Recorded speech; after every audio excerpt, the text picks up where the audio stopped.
حدود 150 نفر تظاهر کنندگان اصلا جوانان و آنهایی که جلب دیده پرونده هایی که از آنها بزرگمیر یاروف وکیل مدافع محکوم شده حمایت کرده است در نزد نمایندگی اتحاد اروپا در تاجیکستان جمع آمدند و علیه بزرگمهر یاروف با شعارهای زیاد شعار پرتایی کردند. از جمله در شعارها گفته میشد که علیه بزرگمهر یاروف باز پرونده های نو باز کرده شود و هم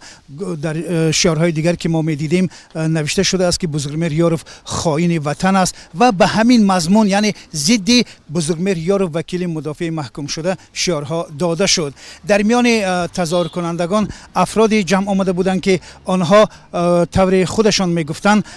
در زمان حمایه پرونده آنها بزرگمهر حمایه حقوقی میکرد و گویا که به آنها نادرست از آنها حمایت میکرد که تا حال حاضر آنها جبر دیدند و ضرر مادی دیدند. اما تا حال حاضر معلوم نیست که نمایندگان اتحاد اروپا با آنها روبرو صحبت کرد و به سوالای آنها پاسخ دادن تا حال حاضر برای ما روشن نیست. همزمان این گروه تظاهر کنندگان در نزد نمایندگی سازمان ملل نیز جمع آمده بودند، ولی سبب اصلی جمع آمدن غیر منتظره این تظاهر کنندگان این است که روز جمعه در نشست مشترک هیئت تاجیکستان و